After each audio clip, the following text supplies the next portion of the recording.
Hello po mga kababayan, mga tugang, mga manoy, mga manay, si Dante Maravillas, Bicolano vlogger, broadcast journalist from Albay. Kumusta po kamo? Ngunyan, pag ururodan ta, ining sabay-sabay mga kababayan, na pangapudan kaning mga kaalyado ni Digong. Kasi di ba, nagsiselebrate na po ng 100 days ng pagkakulong. Pagkita niya, Mr. Maravillas, Selebrasyon doon sa mga nagpakulong kay Digong sa ICC. So tama pa rin yung 100 days celebration. Kasi siyempre, natuwa yung mga pamilya ng mga biktima ng AJK. Pero siyempre malungkot yung kampo ng mga Duterte. Ganon talagang buhay po. Walang tigil sila sa panawagan na ibalik na dito sa Pilipinas si Digong at dito na lang harapin yung kanyang kaso na crimes against humanity. Wala man po ditong crimes against humanity sa Pilipinas. Ang crimes against humanity sa ICC. Di ba? Ayan panawagan ni Bongo. Bongo insists only Filipinos should judge Rodi as he marks 100 days in ICC detention. Ganon din si Harry Roque. Inutil ang hukuman sa Pilipinas. Makulit ako, hindi ako titigil hanggat di napapawi si Digong. Gusto na niyang ipasara ang mga hukuman daw sa Pilipinas kung hindi man lang dito ililiti si Digong. Kayo nga po yung may kasalanan, yung administrasyon ni Digong. Nawala ng tiwala yung ating mga mamamayang Filipino. Napakalinaw yung kwento. Nawala ng tiwala yung mga pamilya ng biktima na dito isampa. Kasi magreklamo pa lang sila sa pulis, hinaharas na sila. Pati piskal nga po. Yun ang kwento ng mga pamilya ng mga na-AJK. Pati piskal. Hinaharas. O ngayon, unahin ko muna mga kababayan, ibigay sa inyo itong sabi ni Senator Bongo. Sabi dito sa report ng Abogado News.ph, as former President Rodrigo Duterte marked 100 days in custody of the International Criminal Court, Senator Bongo called on Filipinos to pray for his safety and freedom and insisted that only Filipinos should judge him. Malamang hindi po pakinggan yung panalangin ninyo kasi yung ipinapanalangin ninyo, tinawag yung ating Panginoon na stupid God. O diba? Alam yun ng ating Panginoong Diyos kung paano siya nilapastangan ng amo mo. Stupid God ang tawag niya sa ating Panginoong Diyos, Ama sa langit. Ang pinapaniwalaan pati mga kababayan na spiritual advisor ni Digong, si Pacquiao. Si Pacquiao, siguradong galit ang ating Panginoon Diyos sa langit kasi inagawan ng papel. Pati yung ating Panginoong Jesucristo, inagawan ng papel. Ang tawag niya sa kanyang sarili, appointed Son of God. At siya may lalang ng universe. Talagang kaya inayaan ng ating Panginoong Diyos na makulong. Una si Pacquiao, sunod si Digong, para bigyan sila ng leksyon. Na hindi ganon. Hindi pwede ang paglalapastangan ninyo sa ating Panginoong Diyos. Naintindihan mo na yan, Bongo. Itong tinatawag mo na nananalangin kayo, hindi man yan pakikinggan ng Diyos sigurado. Tinawag ba niya na stupid God? Tinawag ba naman niya, yun ang ibig kong sabihin, na stupid God ang Diyos pagkatapos pakikinggan yung inyong mga prayers? Ano kayo, siniswerte? Diba? Huwag kasi lapastanganin ng ating Panginoong Diyos. Ayan tuloy, na-deliver siya dyan sa ICC. O, iyakan kayo ngayon. Tapos itong sinasabi ninyong only Filipinos should judge him. Malabo po itong argumento ninyo. Unang-una, hindi final dito yung kaso. Kasi nawalan ng tiwala nung panahon ninyo ang mga biktima, ang pamilya ng mga biktima. So paanong litisin dito? Wala mang kaso si Digong dito. Kung bakit nawalan ng tiwala na i-file sa korte ng Pilipinas yung reklamo ng mga biktima dahil sa kagagawan mismo ng amo ninyo.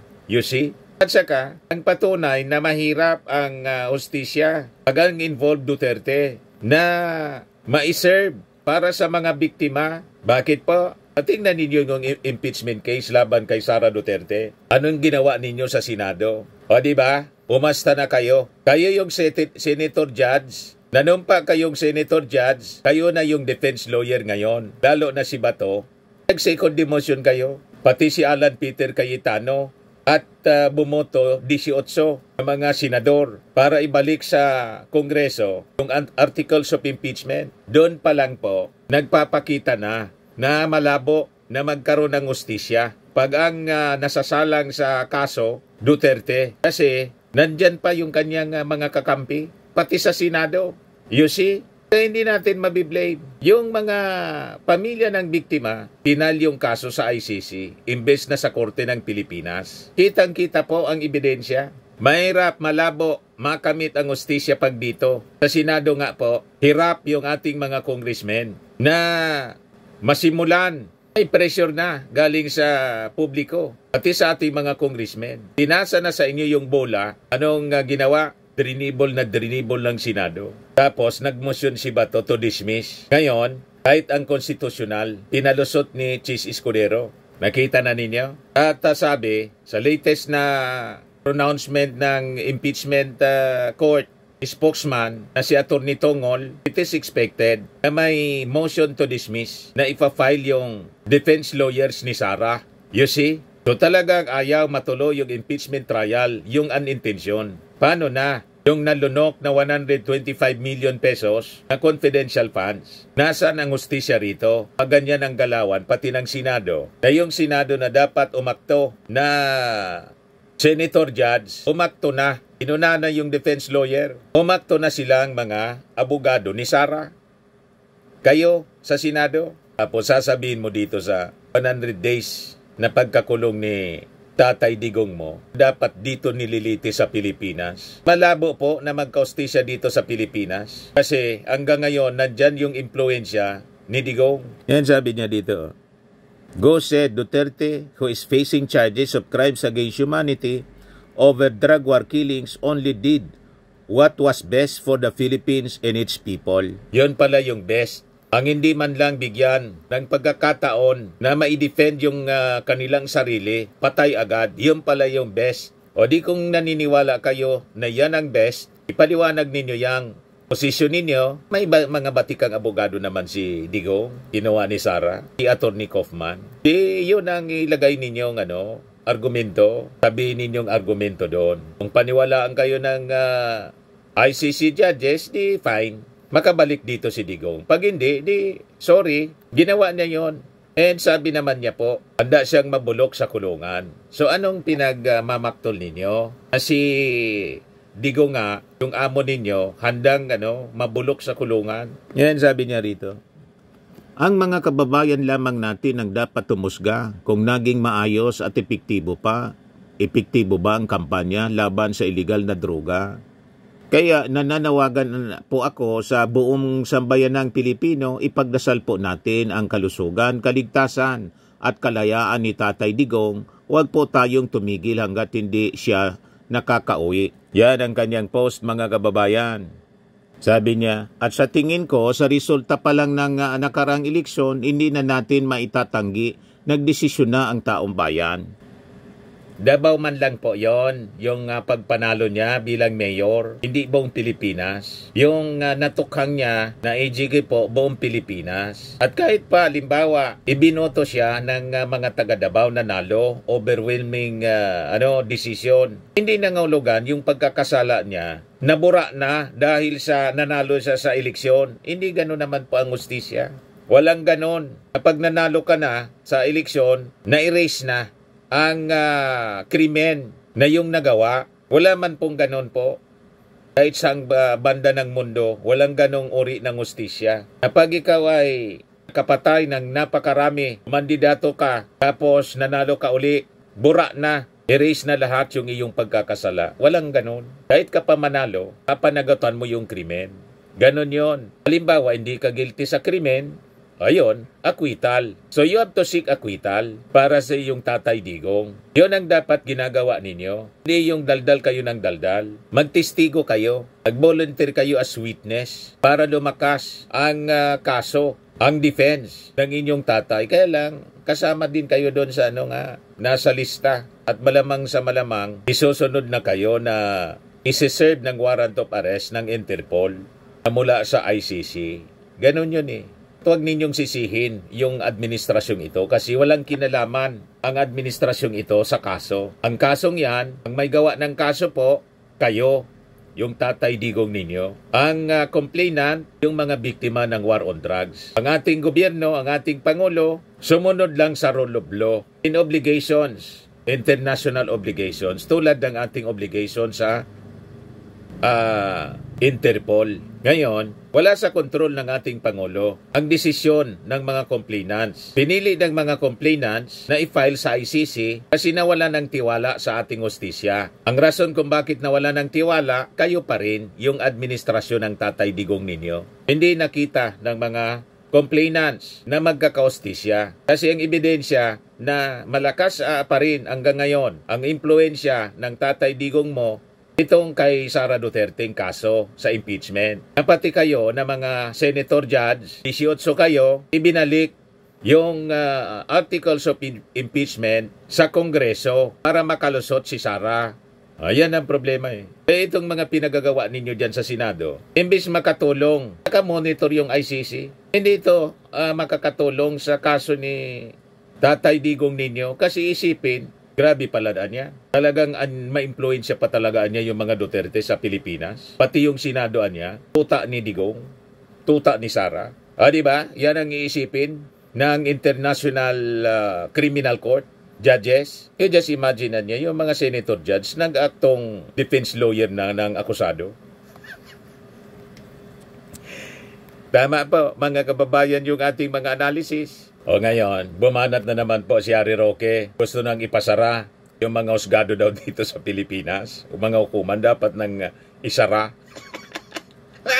Gusto mong isara yung mga hukuman dito kasi may kaso ka rito. Wanted ka kasi. Ayan sabi ni Harry Roque.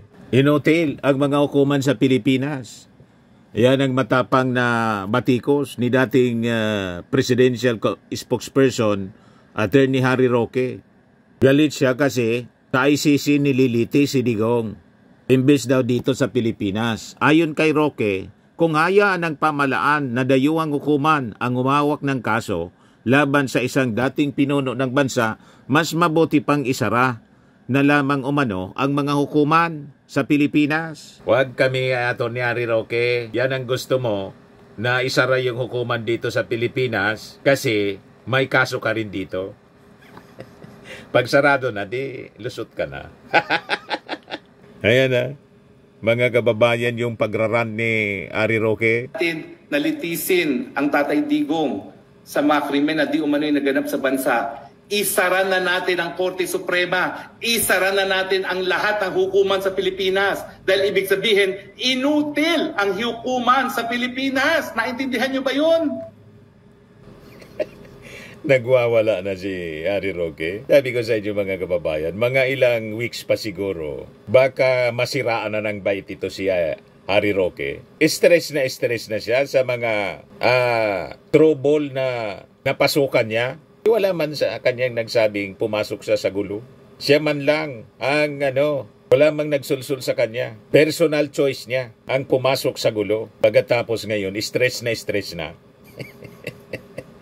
Yan kasi. Yan si Harry Roque, mga kababayan. Handa niyo na bang aminin na inutil ang mga ating hukuman? And yet, tuwang-tuwa kayo na pinakidnap ninyo. Kidnap dahil daw? Sa tingin ninyo, nawala yung balakid sa inyong pinaplanong Marcos Forever. Paano naman po yung Republika ng Pilipinas? Paano yung mga namatay sa labanan laban sa Espanya? Kinalkal mo na yung history. Ang dapat nating kalkalin, yung recent history, na wala kayong paki kasi ang involved yung tatay digong mo, yung war on drugs. Umabot na tayo sa Espanya. Diba? Kung ano-anong pinagdadaldal ni Harry Roque po. Sa gera laban sa Amerikano. Sa gera laban sa mga Hapon. At yung mga lumaban sa diktadoryang Marcos Sr. Paano naman sila? At paano magkakaroon ng dignidad ang mga batang Pilipino ngayon? Yung mga dilawan po na sinasabi mong lumaban sa Marcos dictatorship, kakampi na namin. Hindi mo nakikita? Ang dami ng dilawan na nasa gabinete ng ating Pangulong Bongbong. Kakampi na, lumambot na yung mga kakamping. Sumusuporta na sa pamalaan ng ating Pangulong Bongbong kasi nakita nila, maganda palaan niya yung pamamalakad ng isang Marcos. O, di ba? At napatunayan nila na hindi man pala nagnakaw yung dating Pangulong Ferdinand Marcos Sr. Walang napatunayan. Yung mga kasong isinampa sa Pilipinas at sa abroad, lahat po binasura. Di ba? Yung mga kaso ng PCGG, hindi nagtagumpay. Ngayon, sila na nga yung inahanapan kung saan nila dinala yung mga nakumpiskang yaman. Di ba? Huwag kami, Atty. Harry Roque. Talyado na yung mga kakamping. Wala na. Na nalalaman nila na itinakwil natin ang ating sariling kababayan para litisin ng mga dayuhan na para bagang inamin na di natin kayang magbigay ng katarungan sa ating mga sariling kababayan. Ang patunay na mahirap litisin dito yung impeachment case kay Sara Duterte na yung mga kaalyado ninyong senador naging defense lawyer na ni Sara. O di ba? Napakalinaw. Tapos ito pa, sabi niya. Makulit po ako. Makulit daw siya. Kahit ano pong kahihiyan ang bigay nila sa akin, hindi po ako mag-give up. Kaya nga po, patuloy ang ating pagbigay ng mga solusyon, pagbigay ng suwestyon kung paano mapapauwi si Tatay Digong. Siguro po magagalit na sa akin yung pamilya. Iyon man talaga, unang-una, nag-volunteer ka, di ba? Kaya nandyan ka sa Europe. Pero sa tingin namin, kaya nandyan ka kasi para ma-justify yung pagtakas mo mula rito sa Pilipinas. Kasi may kaso ka rito. So ginagamit mo ang support mo sa mga Duterte para manatili ka dyan sa Europe. At sabihin, party ka doon sa mga pinipersecute ng gobyerno. Hindi mo man nakumbinsin yung gobyerno ng Dahig, sabi ng DOJ, denied yung asylum mo. O diba? At nag-volunteer ka na maging abogado sana. Wala mang tiwala sa iyo si Sara mismo. Kaya sa tingin natin mga kababayan, itong si kaya makulit masyado at daldal ng daldal. Para lang po, outlet niya ito para ma-release yung matinding stress na kanyang na-experience ngayon dahil pinag-aabol siya ng batas. Ganon. At wala nang tumanggap sa kanyang bansa. Palaboy ang labas ni Harry Roque. Lahat ito dahil sa kanyang kagagawan. You see? And it's just a matter of time. Sabi ni Yusek Claire Castro kasi nagyabang pa si Atty. Harry Roque. Pinaghahamon yung gobyerno. Come anya and get me. Sabi ni Yossi Castro, ang sagot namin anyan dyan, sagot namin, wait and see. You see, masyado kasi kayong mayabang, kaya tingnan ninyo yung inabot ninyo. Mo, ayun pa tumahimik, meron na nga mga dayuhang abogado, ba't hindi mo tayo paubaya yan? Hindi po. Correct. Kasi hindi po ako naniniwala yung mga abogado hindi kakilala ni Tatay Digong ay magkakaroon ng mas malaking concern para kay Tatay Digong. Kung Madaling sabi, yung pinagkatiwalaan ni Sara Duterte na abogado, si Attorney Kaufman, Nicholas Kaufman, walang tiwala si Attorney Roque. So dapat siguro siya ang kinuha. Alam na this kung bakit. Ang motibo ni nagsalita ito nung isang araw sa kanyang vlog. Nag-apply na daw siya ng trabaho. Lahat kasing mga plano niya, tinitelegraph niya, kaya pumapalpak lagi. Pero ituloy mo lang yan para tuloy-tuloy ang palpak mong mga plano. Kasi daw, nadidrain na yung pundo niya. paubos na rin kasi hindi siya makapagtrabaho. Almost 1 year na sa kakatago. Sinira niya yung buhay niya. So nag-apply na daw siya ng trabaho. In-announce pa. Kaya siguro sinasabi niya ito para siya na lang ang kunin. At kung magkano yung ibinayad o kung hindi, di man na siya lang, at least kunin pa rin siya para may hati man lang doon sa ibabayad ni Sarah o kontrata ni Sarah kay Kaufman. Milyon daw yun eh. Kaysa naman nag-apply siya ng trabaho sa iba. Magugutom siya, mga kababayan, pag ganun. At malamang manghingi na lang ng limos sa mga supporters nilang OFW. Yan ang kalalabasan nito ni Atty. Harry Roque kung wala man pong trabaho na makuha. Kasi sino naman ang nasa tamang pag-iisip, mga kababayan, ang kukuha kay Harry Roque na parang abnormal na po, walang ginawa, magsayaw-sayaw ni Maharlika, bangag, ngiwi, butod. Di ba? Manifestasyon ng mental instability. Kahit man ako, hindi ko kukunin si Harry Roque. Ano ba nangyari dito? Bakit parang nababaliw na si Atty. Harry Roque? Ano na lang palagi ang nakikita? Nagsasayaw-sayaw para kantsawan yung first couple, mga kababayan. Yan o. Sa kapwa Pilipino, lalong-lalo na sa mga gaya ko na nanilbihan kay Tatay Digong ng ilang taon. So huwag niyo rin pong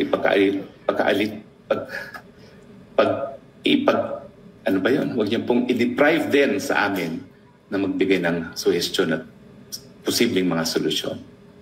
At meron naman po akong solusyon na di umano'y natanggap na ng PRRD at mukhang tinanggap na rin ni BP Sara. No? At sana lang mabigyan ng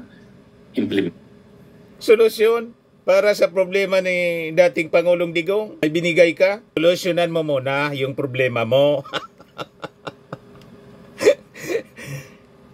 Nagigisaw-saw ka sa problema ng dating Pangulong Digong. May sarili kang problemang kinakarap. Di ba po, mga kababayan? Talaga ito, may problema itong si Harry Roque. Sa lalong bilis na panahon. At sa mga dayuhan na naniniwala na sila ang susi para matulungan si Tatay Digong, maraming salamat po. Pero huwag niyo pong isipin na posibleng mas minamahal niyo si Tatay Digong kesa sa aming mga kapwa Pilipino na nanilbihan sa kanya. Kung kami po'y makulit, dahil lang po yan sa pagmamahal, doon sa tao, at sa paniniwala na kinakailangan ng Pilipinas, ay ang liderato na ipinakita ni Tatay Digong. Huwag kami, Harry Roque, ginagamit mo lang si Tatay Digong mo para pagtakpan mo yung sarili mong kinakarap na problema. Tama po, mga kababayan? At itong ating programa, mga kababayan, atid sa inyo nitong ating mga sponsors. Fairmax Firming and Lifting Cream. Pinapay po sa mga pulses in affected area. Mainam po ito sa mga pains at paninigas ng mga kaso-kasuan. Ito sa mukha naman yung application, anti-aging. Automax po siya. Ito ay Glow 60, mga kababayan. Whitening po siya. Made in South Korea. Ito naman po, Nengxia Red Mix Fruit Drink. Gawa po siya sa goji berry. May anti-cancer properties po siya. At sa mga naghanap po ng malinis and spacious fitness gym, pumunta lang po kayo sa aming Colossal Fitness Gym. May Grab ka rental din po kami. At bills payment po sa aming office. At saka sa mga mahilig po sa mga imported bags, manood po kayo sa live selling ni Madam Eileen Rosales sa kanyang Eileen Closet po. Pati mga shoes, ito yung kanya po. Ito yung kanyang page. Kita ninyo, napakagandang mga online selling po siya. Si Madam Eileen Rosales. At cellphone number niya po, 773-798-7816. Ito naman po, mga kababayan, yung bago naming product na binibenta online. I am Worldwide Amazing Pure Organic Barley Powdered Drink Mix from Australia. Negosyo to ng aking anak na architect entrepreneur, Riz Maravillas. Yan po, endorsed din po siya ni Maritoni Fernandez, isang cancer survivor. Ang mga health benefits niya po, boost immunity, improves digestion, enhances energy levels, packed with antioxidants, and prevent cancer. Para sa inyong inquiries at interesado po kayong bumili, contact ninyo yung aking anak, Riz Maravillas. Magkuha na lang po kayo, message sa kanya directly sa Facebook account niya po.